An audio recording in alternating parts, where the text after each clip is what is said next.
Dear students, welcome back. So video की जो इस सीरीज है इसमें हम गुप्ता एंड गुप्ता की जो न्यू एडिशन है उसमें हाईवे इंजीनियरिंग के क्वेश्चन सोल्व कर रहे हैं। आज के लेक्चर में हम क्वेश्चन कवर करेंगे 241 से लेकर 265 तक। तो स्टार्ट करते हैं। क्वेश्चन नंबर 241 में दिया है कि design speed 70 kilometre per hour है, थ्योरेटिकल कैपेसिटी पर आवर क्या होगी, यानी मैक्सिमम फ्लो आपसे पूछा गया है। टोटल रिएक्शन टाइम है वो 2 सेकंड है और एवरेज लेंथ व्हीकल की दी गई है 8 मीटर। तो यहाँ पर ये डिजाइन स्पीड, रिएक्शन टाइम और ये सब आपको इसलिए दिया गया है ताकि आप एसएसडी निकाल पाओ। एसएसडी क्यों निकालना है? क्योंकि व्हीकल के बीच में जो स्पेसिंग होगी, जैसे एक व्हीकल यहाँ पे है, दूसरा यहाँ पे है। अब इनका हेड से हेड अगर मैं स्पेसिंग निकाल रही हूँ या फिर मैं सेंटर से सेंटर स्पेसिंग निकाल रही हूँ, ये तो आपको समझ आ रहा होगा कि ये दोनों स्पेसिंग सेम होंगी अगर व्हीकल की लेंथ इक्वल है। और हम स्टैंडर्ड लेंथ के व्हीकल्स लेते हैं तो लेंथ सारे व्हीकल्स की इक्वल होती है। अगर सेंटर टू सेंटर स्पेसिंग निकालनी है तो मैं हेड से हेड निकाल लूँ। हेड से हेड स्पेसिंग निकालने के लिए इतना गैप मुझे मेंटेन करके रखना पड़ता है इसके रियर और इसके हेड के बीच में। और ये गैप किसके इक्वल होता है? स्टॉपिंग साइड डिस्टेंस के। क्योंकि इतना डिस्टेंस तो आप सामने वाली गाड़ी के से मेंटेन करते हो ना कि एकदम से ब्रेक लगाने पड़े तो रुकने की जितना स्पेस बचा हो बीच में। तो ये तो हो जाएगा एसएसडी, ये हो जाएगा लेंथ ऑफ व्हीकल। तो यहाँ पर एसएसडी अब आएगा आपका जो नॉर्मल फॉर्मूला होता है। एक मैं आपको इंपॉर्टेंट चीज बता दी हूँ, हाईवे के क्वेश्चंस हैं उनमें कोई बहुत ज्यादा फॉर्मूले नहीं है। यहाँ पर सबसे ज्यादा इंपॉर्टेंट चीज होती है कैलकुलेशन वाली। तो एक तो आपको इस फॉर्म में किलोमीटर पर आवर वाले फॉर्म में फॉर्मूले याद रखने हैं। दूसरा चीज, जब भी आप क्वेश्चन सोल्व कर रहे हो खुद से प्रैक्टिस करो, डील करना सीखो कि जैसे कि यहाँ पर 254 है तो यहाँ पर तो नहीं, आगे के क्वेश्चंस में आपको बताऊंगी कि इसको आप कैसे 250 बना के सोल्व कर सकते हो, 260 बना सकते हो, फिर उसके बाद अप्रोक्सीमेशन से सोल्व कर सकते हो। तो ये सारी ट्रिक सीखना बहुत ज्यादा जरूरी है, स्पेशली हाईवे में। तो यहाँ पर जब आप वैल्यूज रखोगे तो वी रख दिया आपने, टी रख दिया, कुछ चेंज करने की जरूरत नहीं है, किलोमीटर पर आवर में रख सकते हो। तो 87.98 आपका एसएसडी आ गया।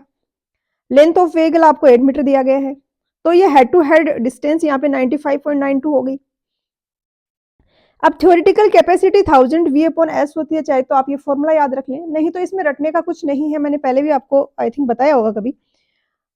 फॉर एग्जांपल ये कोई पॉइंट है ए, यहाँ पर आप फ्लो मेजर कर रहे हो, आइडियल कंडीशन है तो हर एक हेड व्हीकल में हेड टू हेड जो डिस्टेंस है वो सेम है। यहाँ पर अगर डिस्टेंस ये एक्स है तो यहाँ पर भी एक्स होगी, ठीक है, इसे पिछले वाले व्हीकल में भी एक्स होगी। अब 70 किलोमीटर पर आवर की स्पीड से अगर गाड़ियां चल रही हैं तो लास्ट गाड़ी यहाँ से जो 1 घंटे में निकलेगी वो कौन सी डिस्टेंस पे होगी? 70 किलोमीटर पे। 1 घंटे में यहाँ पर जो 70 किलोमीटर की डिस्टेंस पे है वो लास्ट गाड़ी होगी जो यहाँ से निकलेगी। यानी यहाँ पर इस 70 किलोमीटर के पैच में जो भी गाड़ी है वो सारी की सारी 1 घंटे में क्रॉस हो जाएंगी। अब एक गाड़ी कितनी डिस्टेंस पे है? हर एक 95.92 मीटर के डिस्टेंस पे एक व्हीकल है। तो 70 किलोमीटर को आप पहले तो मीटर में कन्वर्ट कर लो, ये इतना टोटल मीटर आ गया, इतने मीटर में टोटल कितनी गाड़ियां होंगी वहां पे प्रेजेंट, दिस स्पेसिंग से डिवाइड कर दो 95.92। यहाँ पर अब ये जो आ रहा है 70 इंटू 1000 डिवाइडेड बाई 95.92, इसको सोल्व करने के लिए हम थोड़ा अप्रोक्सीमेशन कर सकते हैं। 70 इंटू 1000 डिवाइडेड बाई 95.92 को मैं 100 लिख सकती हूँ, तो मेरा आंसर आ रहा है वो 700 आ रहा है।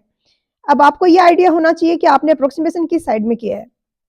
आपने नीचे जो 95.92 था इसको 100 लिखा है, तो 100 लिखने से आपका अब जो कैलकुलेटेड आंसर आएगा वो एक्चुअल आंसर से छोटा होगा। तो आपने एक ऐसे एरो लगा देना है कि इससे बड़ा जो होगा थोड़ा सा वैल्यू वो आंसर होगी। तो यहाँ पर आपको दिख रहा है इजीली कि 728 आंसर होगा। ये अप्रोक्सीमेशन वाली टेक्निक है, इनका धीरे धीरे आप हैबिचुएट होगे, बट काफी ज्यादा हेल्पफुल रहती हैं। और आपको दूर दूर ऑप्शंस इसीलिए दिए जाते हैं कि आप पूरा एग्जैक्टली कैलकुलेट ना करो। क्वेश्चन नंबर 242 में दिया है कि एक एरिया है हैवी रेनफॉल का, स्टेट हाईवे में हाई टाइप बिटुमिनस सरफेस है, 14 मीटर वाइड है। तो यहाँ पर हाइट ऑफ द क्राउन क्या होगा एजेस के रेस्पेक्ट में, मतलब क्राउन ये है सेंट्रल पोर्शन। जब हम क्रॉस स्लोप देते हैं रोड को तो इस तरीके से देते हैं कि सेंटर वाला पोर्शन इसको ऊपर उठा देते हैं। तो यहाँ पर एक तो आपको ये पता होना चाहिए कि हाई टाइप बिटुमिनस सरफेस के लिए 2% होता है कैम्बर, तो स्लोप होगा वो 1/50 होगा। अब अगर ये कैम्बर एक्स है, ये डिस्टेंस टोटल 14 मीटर है, तो सेंटर तक की ऐसी डिस्टेंस होगी वो 7 मीटर होगी। तो 1/50 है, 2%, सॉरी 2% ही है, 1/50 लिख दिया मैंने 2% को 2/100 को। तो 1/50 यहाँ पर इक्वल होगा x/7 के, और x आपका आ जाएगा 7/50। ये तो आपका है मीटर में, सेंटीमीटर में कन्वर्ट करना है तो 100 से मल्टीप्लाई कर दीजिए। ये मीटर में क्यों है, क्योंकि 7 मीटर में था आपका, तो ये 21 सेंटीमीटर भी आ जाएगा आंसर। 243 में दिया है कि एक डिसेंडिंग ग्रेडियंट है 4%, मीट कर रहा है 1 इन 40 के असेंडिंग ग्रेडियंट को, यानी डिसेंडिंग ग्रेडियंट और असेंडिंग ग्रेडियंट। तो ये हो गया वैली कर्व। लेंथ दी गई 200 मीटर। तो यहाँ पर लोवेस्ट पॉइंट है, इसका वैली कर्व से डिस्टेंस क्या होगा ये पूछा गया है। तो इस तरीके से ये जो कर्व बनेगा, इसमें ये वाला लोवेस्ट पॉइंट है, ये हमारे लिए इंपॉर्टेंट होता है क्योंकि हमें इस पॉइंट पे ड्रेनेज का चेक करना होता है कि यहाँ से ड्रेनेज हो तो रहा है, पानी एक्यूमुलेट तो नहीं होगा। तो इसके कोऑर्डिनेट्स हमें इसके लिए निकालने पड़ते हैं। कोऑर्डिनेट्स निकालने के लिए हम क्या करते हैं, इस कर्व की जो इक्वेशन होती है उसका स्लोप 0 के इक्वेट करते हैं और उससे हम कोऑर्डिनेट्स निकालते हैं। अब यहाँ पर आपको ये फॉर्मूला डायरेक्टली याद रखना है। x0 है वो लोवेस्ट पॉइंट की लोकेशन है, उसका ये जो डिस्टेंस है वो होगा l इंटू n1/2n। n यहाँ पे है डेविएशन, जो n1 माइनस n2 होता है तो n1 की जगह माइनस n1 आएगा क्योंकि डिसेंडिंग ग्रेडियंट है, माइनस n2, तो इसकी न्यूमेरिकल वैल्यू तो हो जाएगी n1 प्लस n2, बाकी ये होगा माइनस n1 प्लस n2, ये आ जाएगा कैपिटल N के इक्वल। स्मॉल n1 है वो ये वाला स्लोप है। अब यहाँ पर 1 इन 40 का स्लोप दिया गया है, तो 1 इन 40 को मैंने परसेंटेज में कन्वर्ट कर लिया है, तो ये 4% है, ये 2.5% हो गया, तो स्लोप ये कैपिटल N आ गया 6.5%। यहाँ पर हम वैल्यूज फ्रैक्शंस में लिखते हैं, तो 6.5% है, उसको हम 100 से डिवाइड करेंगे तो 0.065 आ जाएगा। तो यहाँ पर इस फॉर्मूले में आपको वैल्यूज रख देनी है। पॉइंट से ये पॉइंट कैंसिल किया तो नीचे 6.5 आ गया, ऊपर 4 आ गया, 4 को आप बाहर ले लो तो ये 400/√13 आ जाता है, और इसको जब आप सोल्व करोगे तो आंसर आपका ऑप्शन बी आ जाएगा। क्वेश्चन नंबर 244 में दिए है कि नॉन पासिंग साइट डिस्टेंस एक हाईवे पे क्या होगी जिसका डिजाइन स्पीड 100 km/h है, असेंडिंग ग्रेडियंट 2% है, कोफिशिएंट ऑफ फ्रिक्शन 0.7 है एंड ब्रेक एफिशिएंसी 50% है। तो यहाँ पर एक तो आपको ये पता होना चाहिए कि नॉन पासिंग साइट डिस्टेंस होती है स्टॉपिंग साइट डिस्टेंस, ये फॉर्मूला है हमारे पास स्टॉपिंग साइट डिस्टेंस का। ब्रेक एफिशिएंसी 50% दी गई है, तो आप इफेक्टिव फ्रिक्शन निकालोगे पहले, जो होगा 0.7 इंटू ब्रेक एफिशिएंसी फ्रैक्शंस में, तो 0.35 आपका इफेक्टिव फ्रिक्शन आ गया।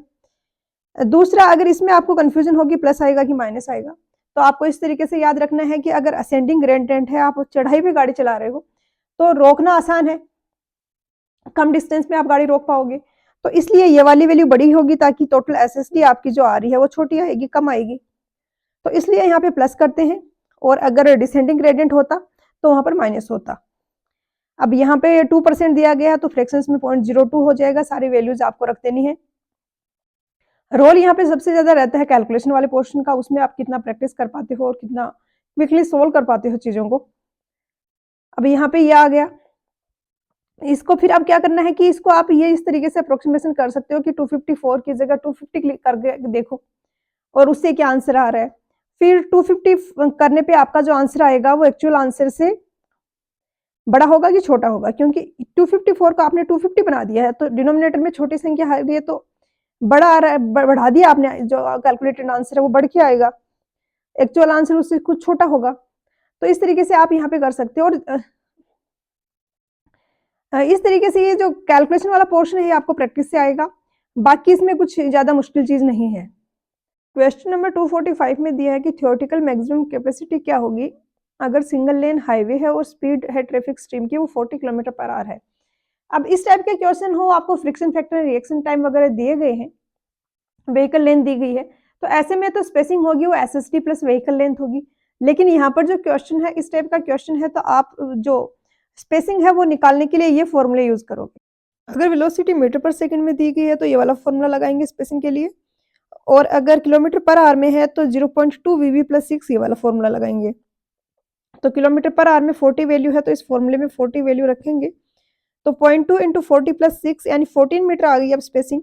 और जैसा क्वेश्चन नंबर 241 में हमने किया था 1000 वी अपॉन स्पेसिंग, इस वाले फॉर्मूले को हम यहाँ पे लगा देंगे 1000 into 40 divided by 14, 2857 vehicle per hour. और ये फॉर्मूला लिखते कैसे हैं, कहाँ से आता है, ये भी मैंने एक्सप्लेन किया है क्वेश्चन नंबर 241 में। तो यहाँ पर नियरेस्ट आंसर है वो ऑप्शन बी हो जाएगा। क्वेश्चन नंबर 246 में दिया है कि इनिशियल ट्रैफिक आफ्टर कंस्ट्रक्शन है वो कमर्शियल व्हीकल पर डे में 400 है, मतलब 400 commercial vehicle per day. Traffic की ग्रोथ पर एनम यानी एनुअल 1 साल में 7% की रेट से ग्रोथ होती है। रोड 3 साल में कंप्लीट होगी, तो हमसे पूछा गया है कि ट्रैफिक क्या होगा आफ्टर कंस्ट्रक्शन, मतलब 3 साल बाद रोड कंप्लीट होगी तो यहाँ पे ट्रैफिक क्या होगा। काफी सिंपल सा क्वेश्चन है। 400 इस साल है, अगले साल 7% इंक्रीज होगी तो 1.07 से मल्टीप्लाई कर देंगे। 400 तो ये इस साल की है जो है, और इसका 7% इतना और बढ़ जाएगा, तो इन दोनों में से मैंने 400 बाहर लिया तो ये 1.07 से मल्टीप्लाई कर दिया। उसके अगले साल फिर 1.07 से करेंगे और उस अगले साल के लिए फिर से 1.07 से करेंगे, तो ये आ जाएगा 400 इंटू 1.07 रेज़ टू पावर 3, तो ये 490 कमर्शियल व्हीकल पर डे आ जाएगा। इस टाइप के क्वेश्चंस और भी आपने देखे होंगे, बट वहां पे क्या पूछा जाता है कि डिजाइन पीरियड है वो 10 ईयर्स है, तो डिजाइन जो ट्रैफिक का वो क्या होगा, तो उसमें क्या करते हैं 3 साल तो कंप्लीट होने का प्लस 10 साल डिजाइन पीरियड है, तो 13 ईयर बाद का हम ट्रैफिक निकालते हैं और उसके लिए डिजाइन करते हैं। लेकिन यहाँ पर क्वेश्चन में इन्होंने कर दिया क्लियरली मेंशन कि after construction, just construction and होगा उस टाइम ट्रैफिक क्या होगा, जस्ट वो पूछा है। तो यहाँ पर आंसर हो जाएगा ऑप्शन सी 490। 247 में दिया है कि एग्जिट वे है उसकी रेडियस क्या होगी अगर एग्जिट स्पीड है वो 90 किलोमीटर पर आवर है और कोएफिशिएंट ऑफ फ्रिक्शन 0.13 है। तो एक तो मोस्टली स्टूडेंट्स को पता नहीं होगा पहले कि सुपर एलिवेशन कंसीडर करना है या नहीं करना है, तो कोई बात नहीं, आप ई मैक्सिमम 0.07 लेके इसका आर कैलकुलेट करिए और आर आपका आएगा 300 के आसपास। इस जैसा कि कोई ऑप्शन है नहीं, तो यहाँ से यह तो आइडिया लग गया आपको कि सुपर एलिवेशन नहीं दिया गया है। उसके बाद आप ई को 0 लेके एफ कैलकुलेट आर कैलकुलेट करोगे तो ये V square F is equal to V square upon 127 R की इक्वेशन बनेगी। इसमें आर इधर ले लो, एफ इधर आ जाएगा, तो ये इक्वेशन आपके पास बनी और इसको सोल्व करने पर 490 मीटर आ रहा है, जिसका नियरेस्ट ऑप्शन यहाँ पर जो है वो ऑप्शन बी है, तो ये आंसर हो जाएगा। यहाँ पर भी आप 127 को 125 लेके करते हो तो भी वैल्यू में ज्यादा चेंज नहीं आता है और कैलकुलेशन वाला पोर्शन है वो काफी इजी हो जाता है आपके लिए, तो बी आंसर हो गया यहाँ पर। क्वेश्चन नंबर 248 में दिया गया है, क्वेश्चन नंबर 248 में दिया गया है कि फ्लेक्सिबल कंक्रीट मिक्स है उसमें क्या क्या होता है। तो बिटुमिन का और इन सब का एग्रीगेट्स वगैरह का जो मिक्स होता है इसको फ्लेक्सिबल मिक्स बोला जाता है, फ्लेक्सिबल कंक्रीट मिक्स बोला जाता है, क्योंकि बिटुमिन के पेमेंट को हम फ्लेक्सिबल पेमेंट बोलते हैं और इसमें रिजिडिटी नहीं होती है। तो बिटुमिन मिक्स में हम क्या क्या ऐड करते हैं, वहां पे ग्रेवल होता है, सैंड होता है, कोर्स ग्रेवल होता है कोर्स एग्रीगेट के जैसे, सैंड फाइन एग्रीगेट्स के जैसे। उसके बाद एक फिलर होता है, और फिलर होता है उसका क्या पर्पज है कि जो वॉइड्स है उनको फिल करना। उसके बाद वो एडेशन भी इंप्रूव करता है और विस्कोसिटी है वो भी अच्छे से मेंटेन करके रखता है ताकि लेइंग है वो इजीली हो पाए। तो यहाँ पर ग्रेवल, सैंड, फिलर और बिटुमिन तीनों सी में है, तो ये आंसर हो जाएगा। ये वैल्यू आपको याद रखने की जरूरत नहीं है। इस क्वेश्चन का मोटिव सिर्फ एग्जामिनर का ये पूछना है कि आपको पता है क्या इंग्रेडिएंट्स क्या क्या हैं बस, तो यहाँ पर सी होगा आंसर, क्योंकि यहाँ पर एक ही ऑप्शन ऐसा है जिसमें चारों ये दिए गए हैं। यहाँ पे क्या है, सैंड नहीं है, यहाँ पर फिलर नहीं है, यहाँ पे ग्रेवल नहीं है, तो वैल्यू आपको रटने की जरूरत नहीं है कि 60/70 ही होगा, बट आपको इंग्रेडिएंट्स पता होना चाहिए तो आप ये क्वेश्चन कर लोगे। क्वेश्चन नंबर 249 में दी है कि एक सॉइल सैंपल है, उसमें ये रिजल्ट आते हैं टेस्ट के। 75 माइक्रोन से पास होती हुई सीव से पास होते हुए 62% पार्टिकल्स हैं, लिक्विड लिमिट 35% है, प्लास्टिसिटी इंडेक्स 14% है, जो as per the group index classification soil condition क्या होगी अबव सैंपल की। तो यहाँ पर ये फॉर्मूला आपको लगाना है। ये याद कैसे रखना है इसका भी मैंने आपको हिंट बताया था, 0.215 आप याद रखिए। 0.215 से क्या होगा 0.2, अगले में 0.01 और अगले में 0.005, तो 5 से पहले 2 0, 1 से पहले 1 और 2 से पहले 1 भी नहीं। उसके बाद A B C D A, तो ए सी आ गया 0.05 वाले में, इसमें आ गया बी डी। ठीक है, अब ये जो फॉर्मूला आप लगाएंगे तो यहाँ पे ए बी सी डी क्या होता है ये आपको पता होना चाहिए। ए क्या है 35% से ग्रेटर जो पोर्शन है 75 माइक्रोन सीव से पास होता हुआ वो, यानी 62 माइनस 35 हो गया। बी है 75 माइक्रोन से पास होता हुआ 15% से ग्रेटर जो पोर्शन है, यानी 62% आपका पोर्शन है यहाँ पे, तो इससे 15 घटा देंगे आप। बी जो हो गया वो हो गया। सी होगा, सी क्या होगा लिक्विड लिमिट जो कि 40% से ग्रेटर है, यानी 45% अगर लिक्विड लिमिट होती तो आपका सी जो होता है वो 5% होता है। 40% से कम अगर लिक्विड लिमिट है तो सी 0 होगा, नेगेटिव नहीं होगा। उसके बाद डी जो है ये है वो प्लास्टिसिटी इंडेक्स जो 10% से ग्रेटर है। 14% आपकी प्लास्टिसिटी इंडेक्स है, मतलब 14 से आप 10 घटाओगे तो जो आएगा वो डी आएगा। तो यहाँ पर आप वैल्यूज रखोगे इसमें 0.2 इंटू 62 माइनस 35, 0.05 इंटू ए इंटू सी 0 हो गया, तो ये टर्म तो 0 हो गई। यहाँ पे आप लिखोगे बी आ गया, डी आ गया। इसको सॉल्व करोगे तो 7.28 आएगा, जो कि 5 to 9 की रेंज में आ रहा है। और 5 to 9 की जो कैटेगरी होती है वो होती है पुअर, तो यहाँ पर ए आंसर आएगा। क्वेश्चन नंबर 250 है, अच्छा क्वेश्चन है। यहाँ पे दिया है कि ये रिजल्ट मिला हमें सीबीआर टेस्ट किया तो 2.5 mm पेनिट्रेशन की कोरस्पॉन्डिंग लोड ये है, 5 mm की कोरस्पॉन्डिंग लोड ये है। तो कैलिफोर्निया बेयरिंग रेशियो नाम से पता चल रहा है, हम यहाँ पे रेशियो लेते हैं। जो फील्ड में हमारा लोड आ रहा है एक फिक्स्ड पेनिट्रेशन के कोरस्पॉन्डिंग उसका, और उस फिक्स्ड पेनिट्रेशन के कोरस्पॉन्डिंग हमारा स्टैंडर्ड लोड क्या है, इनका रेशियो लेंगे और इसको हम परसेंटेज में जनरली डिनोट करते हैं। तो यहाँ पर आपको ये दोनों वैल्यूज पता होना चाहिए। 25 mm के कोरस्पॉन्डिंग स्टैंडर्ड लोड 1370 kg है और 5 mm के कोरस्पॉन्डिंग स्टैंडर्ड लोड 2055 kg है। तो सीबीआर वैल्यू 2.5 mm के लिए होगी 60.55 अपॉन 1370 इंटू 100, तो ये 4.4% आ गया। 5 mm की कोरस्पॉन्डिंग होगी वो 80.55 अपॉन 2055, ये 5 mm के कोरस्पॉन्डिंग वाला, इंटू 100 इज इक्वल टू ये। अब आंसर कौन सा करना है, तो यहाँ पर जो ग्रेटर वाला होगा वो आंसर होगा, तो आंसर आएगा वो 4.4%, ऑप्शन सी आएगा। एक और इंपॉर्टेंट पॉइंट है यहाँ पर एग्जाम पॉइंट ऑफ व्यू से कि मोस्टली 2.5 mm वाला ही ग्रेटर होता है, बट कभी कभी इनकेस हो जाता है कि 5 mm वाला सीबीआर वैल्यू है उसकी वैल्यू ग्रेटर आ रही है 2.5 mm वाले से। उस केस में टेस्ट को रिपीट किया जाता है। सेम रिजल्ट अगर फिर से मिल रहा है तो 5 mm कॉरस्पॉन्डिंग के 5 mm पेनिट्रेशन के कॉरस्पॉन्डिंग जो सीबीआर वैल्यू है उसको एज ए रिजल्ट रिपोर्ट किया जाता है।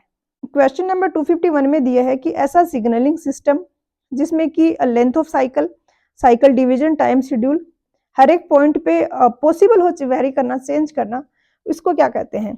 तो 4 इंपॉर्टेंट सिस्टम है ये और इन पर मिलते हैं क्वेश्चंस एग्जाम्स में।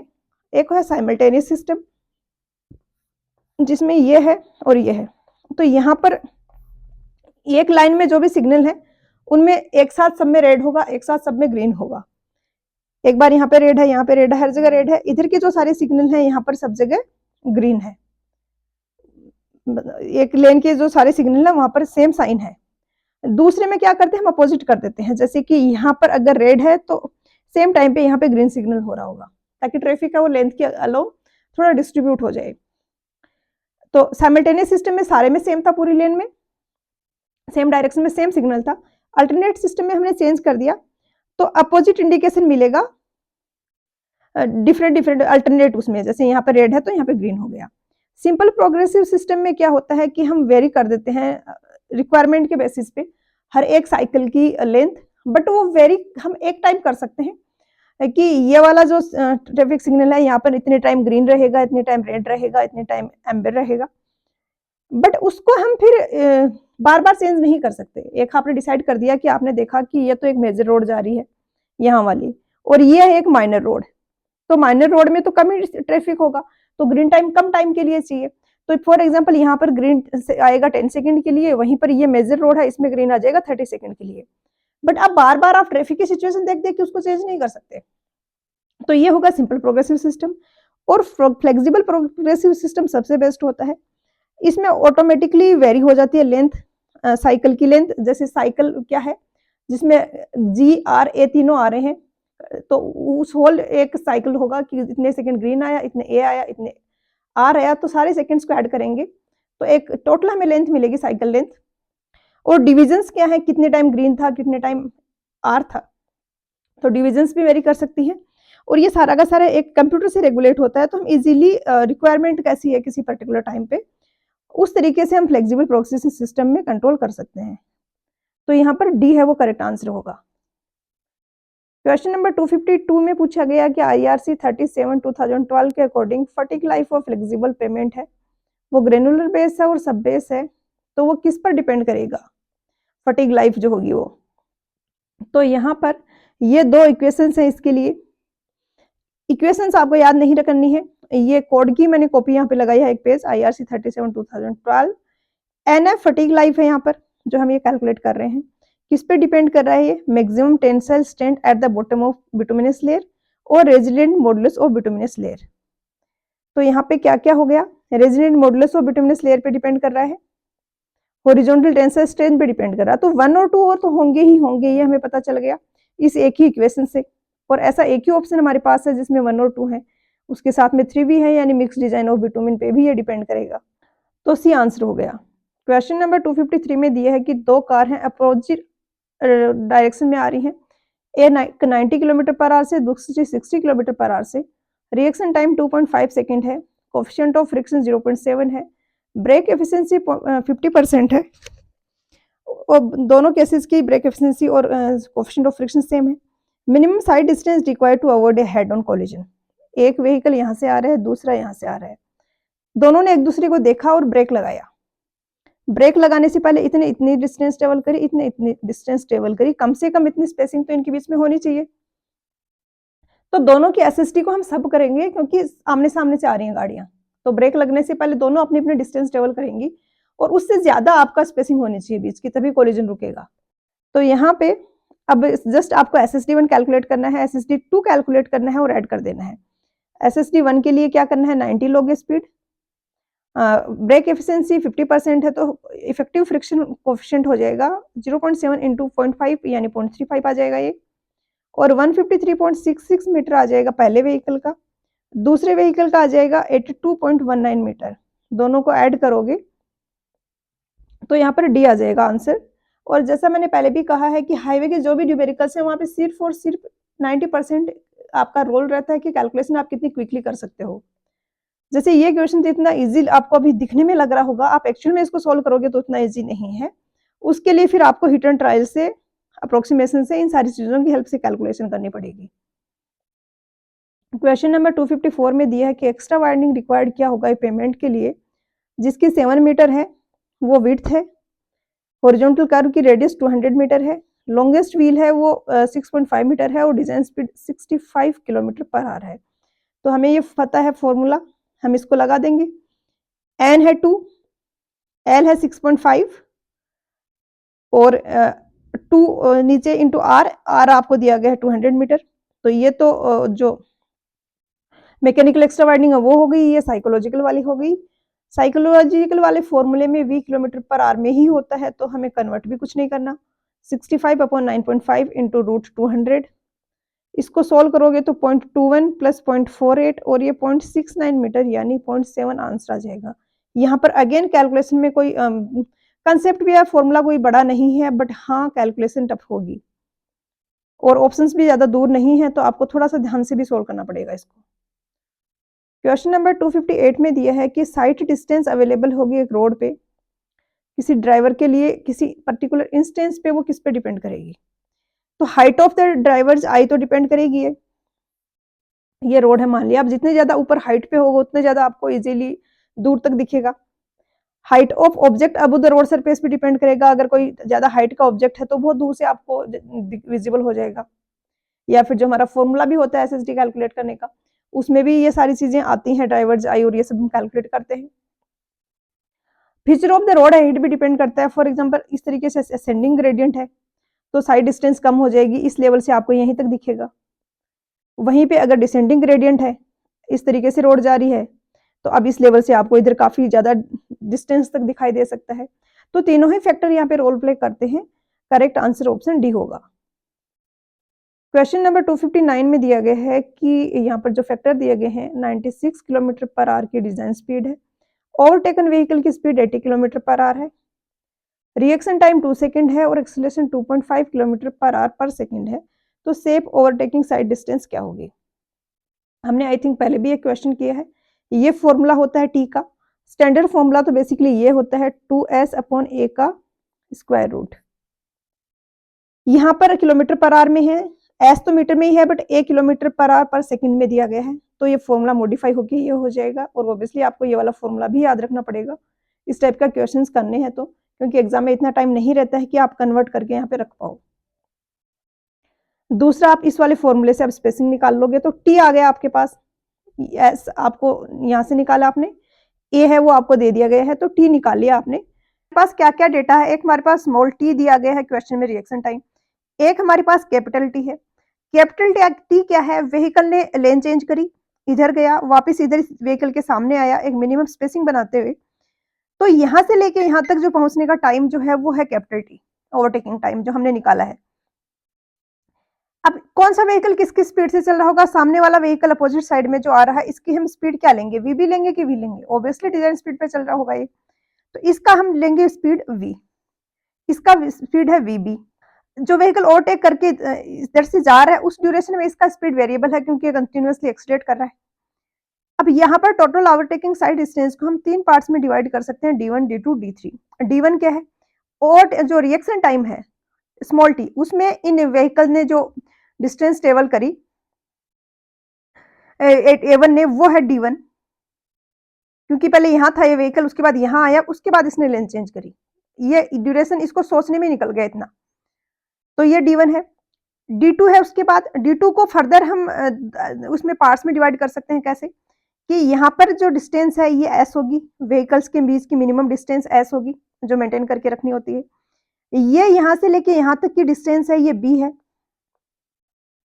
और ये आगे वाली डिस्टेंस S है। आगे भी जब ये दूसरे व्हीकल के सामने आएगा तो एक मिनिमम गैप मेंटेन करके लेन चेंज करके उसके सामने आएगा ना, एकदम से तो आप उसके आगे जाके नहीं खड़े हो सकते, आगे जाके नहीं आ सकते। तो हम D3 को 2S प्लस B में डिवाइड कर सकते हैं। ऐसा हम क्यों कर रहे हैं, क्योंकि ओवरटेकिंग व्हीकल जो डिस्टेंस ट्रेवल कर रहा है ना, वो हमारे लिए कैलकुलेट करना डिफिकल्ट है, तो उसके बजाय हम ये वाले डिस्टेंस कैलकुलेट कर लेते हैं कि एस हमें पता होगा फॉर्मूले से, और ये तो कांस्टेंट स्पीड से चल रहा है बेचारा वीबी स्पीड से, तो ये तो वीबी इंटू टी करके हम इसकी डिस्टेंस टेबल की भी निकाल सकते हैं। दिक्कत है ओवरटेकिंग वाले की निकालने में, तो हम वो क्यों निकालें, हमने उसको पार्ट्स में डिवाइड कर लिया, हमने ये डिस्टेंस हमारी वीबी इंटू टी हो गई, ये हमारी एस है और ये हमारी एस है, तो हमने इसको लिख दिया 0.8 VBT प्लस 2S। अब बहुत ध्यान से समझने की जरूरत है, नहीं आप यहाँ पर मिस्टेक करोगे, वैसे तो डिफिकल्ट लग रहा है मुझे एग्जाम ऑब्जेक्टिव एग्जाम में क्वेश्चन कर पाना, लेकिन फिर भी कंसेप्ट समझना जरूरी है। तो इनिशियली ये डिस्टेंस है D1, ये रिएक्शन टाइम में ट्रेवल हुई डिस्टेंस, तो हम यहाँ पे स्मॉल टी लेंगे। D2 है, ये कैपिटल टी टाइम ड्यूरेशन में ट्रेवल की हुई डिस्टेंस है व्हीकल VB के द्वारा, तो यहाँ पे हम लिखेंगे 0.28 VBT प्लस 2S, क्योंकि यहाँ पे भी ये कांस्टेंट स्पीड से चल रहा है। अब सामने वाला व्हीकल जो डिस्टेंस ट्रेवल करेगा D3, वो भी तो हम ओवरटेकिंग साइड डिस्टेंस में ऐड करेंगे, क्योंकि ये इधर से तभी कर पाएगा ना ओवरटेक, सामने वाला दिख रहा होगा इसको व्हीकल की, हाँ ये लेन खाली है। तो D3 अब यहाँ पे क्या होगा, ध्यान से देखना है, D3 में V जो लेंगे वो हम VB नहीं लेंगे, हम डिजाइन स्पीड लेंगे, तो ये यहाँ पे V आएगी डिजाइन स्पीड इंटू टी, कौन सा लेंगे, कैपिटल वाला टी, क्योंकि ये व्हीकल यहाँ से लेके यहाँ आ रहा है, इतने टाइम में इसको फ्रंट का इतना डिस्टेंस विजिबल होना चाहिए। बस अब तो जस्ट वैल्यूज रखनी है, और वैल्यूज रखोगे तो आंसर आपका 640 मीटर आ जाएगा। क्वेश्चन नंबर 260 में दिया है कि यहाँ पर जो स्टेटमेंट्स दिए हैं इनमें से कौन सा इनकरेक्ट है। इस पर गुप्ता एंड गुप्ता में पहले से भी क्वेश्चंस दिए हुए थे रिजिडिटी फैक्टर पे, और फिर से दिए गए हैं। बस इसमें एक छोटी सी ट्रिक है जिसकी वजह से स्टूडेंट्स मिस्टेक करते हैं, और एग्जामिनर्स का ये फेवरेट टॉपिक होता है। कॉन्टेक्ट प्रेशर होता है load on wheel upon contact area, और area of imprint, area of imprint क्या है, एक साफ सरफेस है, मान लिया एकदम सैंड है क्लीन की हुई, उस पर कोई कुछ रखा आपने, तो उसका जो उस पर वो प्रिंट बनेगा ना, एक जैसे पैर हम रख देते हैं उसका वो बनता है, फुटप्रिंट बोलते हैं। तो उसी तरीके से टायर का रोड पे जो बनता है ना, जितने एरिया कॉन्टेक्ट में आ रहा है उसका जो प्रिंट जितने एरिया में बन रहा है उसका, वो इम्प्रिंट है, एरिया ऑफ इम्प्रिंट। तो लोड को उससे डिवाइड करते हैं तो आता है हमारे पास कॉन्टेक्ट प्रेशर। कॉन्टेक्ट प्रेशर हमेशा हमेशा 7 kg पर सेंटीमीटर स्क्वायर होगा, ये आपको याद रखना है। अब यहाँ पर रिजिडिटी फैक्टर होता है contact pressure upon tyre pressure. अब अगर टायर प्रेशर 7 kg पर सेंटीमीटर स्क्वायर से ज्यादा हुआ तो ये 7 तो ऊपर तो 7 ही आएगा, नीचे वाला अगर 7 से ग्रेटर हुआ, मान लो ये 8 हो गया, तो क्या होगा, ये 1 से छोटा आएगा, ये इसकी वैल्यू 1 से स्मॉल होगी। तो ratio of load on wheel to contact area और area of imprint is called contact pressure, बिल्कुल सही बात है। Ratio of load on wheel to contact pressure is called rigidity factor. तो लोड के साथ रेशियो नहीं लेते हैं हम, रेशियो लेते हैं कॉन्टेक्ट प्रेशर और टायर प्रेशर का, तो ये गलत हो गया। सी में दिया है कि rigidity factor is more than 3 for an average tyre pressure. तो टायर प्रेशर अगर 7 हुआ तो रिजिडिटी फैक्टर 1 ही होगा, अगर टायर प्रेशर ग्रेटर हुआ 7 से तो लेस देन 1 होगा, और टायर प्रेशर अगर 7 से छोटा हुआ, मान लिया 6 ही हो गया टायर प्रेशर, तो उस केस में रिजिडिटी फैक्टर 1 से बड़ा होगा। तो ये स्टेटमेंट भी गलत हो गया। डी में दिया है rigidity factor does not depend upon degree of tension developed in walls of tyre. तो रिजिडिटी फैक्टर है डिपेंड करता है जो टेंशन डेवलप हो रही है वॉल्स में, टायर प्रेशर है वो उस पर डिपेंड करेगा, वॉल्स में जो टेंशन डेवलप हो रही है, क्योंकि प्रेशर जितना ज़्यादा होगा उतना ही ज़्यादा टेंशन डेवलप होगी, तो प्रेशर ज़्यादा होगा तो वो रिजिडिटी फैक्टर को अफेक्ट करेगा। तो यहाँ पर only and only first statement correct है। क्वेश्चन नंबर 261 है, इसमें दिया गया है कि कौन सा यहाँ पर correct type of critical loading नहीं है। तो हम समर में अलग अलग जगह पे देखते हैं, मोस्टली हम चेक करते हैं इंटीरियर पे और एज पे, कॉर्नर्स पे। तो एब्सोल्यूट क्रिटिकल की अगर हम बात करें तो वो तो समर में अकर होता है यहाँ पर एज रीजन पे, विंटर में भी एज रीजन पे, और कॉर्नर रीजन में क्रिटिकल कॉम्बिनेशन जो स्ट्रेस का होगा वो लोड स्ट्रेस पर रैपिंग स्ट्रेस ही होगा, क्योंकि यहाँ पर फ्रिक्शन स्ट्रेसेस नहीं होते हैं। तो एज और कॉर्नर हम चेक करते हैं, इंटीरियर पे भी हम चेक करते हैं, बट एसेंट्रिक लोडिंग जैसा कुछ टर्म यहाँ पर नहीं आती है, तो इसका आंसर ऑप्शन सी होगा। हालांकि अगर एसेंट्रिक ना हो के 3 ही ऑप्शन होते तो इंटीरियर लोडिंग ही रॉन्ग होता, क्योंकि क्रिटिकल स्ट्रेसेज अकर हो रहे हैं वो एज पे अकर हो रहे हैं या कॉर्नर पे अकर हो रहे हैं। तो यहाँ पर 4 ऑप्शंस हैं, तो एसेंट्रिक लोडिंग ज़्यादा इररिलेवेंट है और ये आंसर होगा। तो यहाँ पर आंसर है वो ऑप्शन सी होगा, एसेंट्रिक लोडिंग। आपको इसका भी कुछ कॉन्ट्राडिक्टरी आंसर अलग-अलग जगह मिलेगा, बट मेरे अकॉर्डिंग ये बेस्ट आंसर है। क्वेश्चन नंबर 262 में दिया है कि यहाँ पर जो स्टेटमेंट्स दिए हैं Westergaard concept for temperature stress के रिगार्डिंग कौन सा स्टेटमेंट इनकरेक्ट है। तो डेट टाइम में क्या होगा, top of the slab pavement slab gets heated under the sunlight, और bottom of when the bottom of the slab becomes hot. तो जब डे टाइम में तो टॉप सरफेस सबसे ज़्यादा हीटेड होगी ना, बॉटम तो कोल्ड रहेगी, क्योंकि हीट तो डायरेक्टली टॉप पे जा रही है ना। तो फर्स्ट स्टेटमेंट तो गलत हो गया, और इतने में ही आपका आंसर आ गया है कि ऑप्शन बी होगा, क्योंकि एक ही ऐसा ऑप्शन है। बी ऑप्शन देखें तो समर सीजन में क्या होगा, मेन टेम्परेचर जो है वो स्लैब का इंक्रीज होगा, और कॉन्क्रीट है वो एक्सपैंड करेगी, ऑब्वियसली टेम्परेचर राइज होगा तो एक्सपैंड करेगी। 3 में दिया है कि फ्रिक्शन फोर्सेज के कारण इंटरफेस पे क्या होगा, कंप्रेसिव स्ट्रेसेस डेवलप होंगे। तो ये स्लैब है, ये नीचे से यहाँ पे रखी हुई है, जॉइंट की हुई है सब ग्रेड से, तो क्या होगा, ये एक्सपैंड करना चाहेगा। अब ऊपर की सरफेस तो कंपैरेटिवली फ्री है, तो ये तो फिर भी एक्सपैंड करेगी, नीचे की सरफेस है ये जॉइंट की हुई है, तो ये उतने अच्छे से एक्सपैंड नहीं कर पाएगी, क्योंकि सबग्रेड इसको एक्सपैंड नहीं करने देगा, ये प्रिवेंट करेगा सबग्रेड उसके एक्सपेंशन को। और कहीं पे एक्सपैंड करना चाह रहा है कोई मटेरियल है, उसको हम एक्सपैंड नहीं करने दे रहे हैं, तो कंप्रेसिव स्ट्रेसेस डेवलप होते हैं। तो 2 और 3 ही ओनली करेक्ट स्टेटमेंट है। 263 में दिया है कि यहाँ पर स्टेटमेंट्स जो दिए गए हैं रोड पेमेंट्स के रिगार्डिंग, इनमें से कौन कौन से स्टेटमेंट करेक्ट हैं। तो फर्स्ट में दिया है कि क्रैक्स के आसपास जो डिफ्लेक्शन होगा वो लो होगा compare to non distress areas. तो जहाँ पे स्ट्रेस ज्यादा है वहीं पर क्रैक्स आएंगे और वहीं पर डिफ्लेक्शन ज्यादा होगा, तो फर्स्ट स्टेटमेंट तो गलत है। सेकंड में दिया है कि डिफ्लेक्शन जो मेजरमेंट करेंगे लॉन्गिट्यूडनल जॉइंट्स के आसपास, ट्रांसवर्स जॉइंट्स के आसपास और कॉर्नर्स पे, वो हाई होगा compare to mid slab concrete pavement deflection. तो ये बिल्कुल सही बात है, जॉइंट्स पे कॉर्नर्स पे डिफ्लेक्शन है वो मैक्सिमम होता है। 3 में दिया है कि thermal and moisture gradient in the vertical direction of the concrete slab does not have an influence on deflection measurement. तो हमने देखा था एक क्वेश्चन में कि बेंकलमैन बी मेथड में हम 2 टाइप के करेक्शन लगाते थे, एक टेम्परेचर करेक्शन और एक मॉइस्चर के कारण करेक्शन। तो मॉइस्चर और थर्मल कंडीशंस के कारण तो ऑब्वियसली अफेक्ट होगा वो, तो 3 भी यहाँ पे गलत हो गया, इन्फ्लुएंस होगा इन दोनों चीजों का ही। तो फर्स्ट और 3 गलत हो गए, और यहाँ पे नोट करेक्ट ही पूछा है, इस चीज का बहुत ध्यान रखना एग्जाम में, जहां पर भी नो नोट इस टाइप के लिखा है उसको सबसे पहले गोला बना दो, ताकि ध्यान जाए आपका उस पर, नहीं मिस्टेक करने के पूरे पूरे चांसेज हैं ऐसे क्वेश्चंस में। तो बी यहाँ पे फर्स्ट एंड 3 इनकरेक्ट हो गया।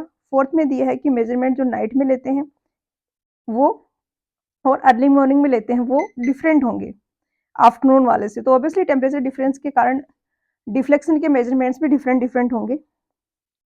क्वेश्चन नंबर 264 में दिया है कि प्रॉपरली डिजाइन ट्रैफिक सिग्नल्स हैं, तो कौन सा इनका एडवांटेज होगा। तो बेसिकली ट्रैफिक सिग्नल है, उसके एडवांटेज तो बहुत सारे हुए हैं, डिसएडवांटेज आप याद रख लीजिए, क्योंकि वो 3 ही हैं major disadvantage. Rear end collision के चांसेस बढ़ जाते हैं, ये यहाँ से लाइट, ट्रैफिक लाइट लगी हुई थी, इधर से व्हीकल्स आ रहे थे, अचानक से सिग्नल रेड हो गया। तो ऐसे में हो सकता है कि पीछे वाली गाड़ी आके आपको टक्कर मार दे, क्योंकि एकदम से सिग्नल रेड हो गया, अब सबको रुकना है। आपने सिग्नल जल्दी नोटिस किया, आप सबसे आगे थे, पीछे वाले को उतना एकदम से नहीं दिखा, उसके पास टाइम कम है रुकने के लिए, जो डिस्टेंस रुकने से पहले ट्रेवल करनी है। तो हो सकता है गलती से उससे जजमेंट सही से ना हो और वो रियर एंड कोलिजन हो जाए।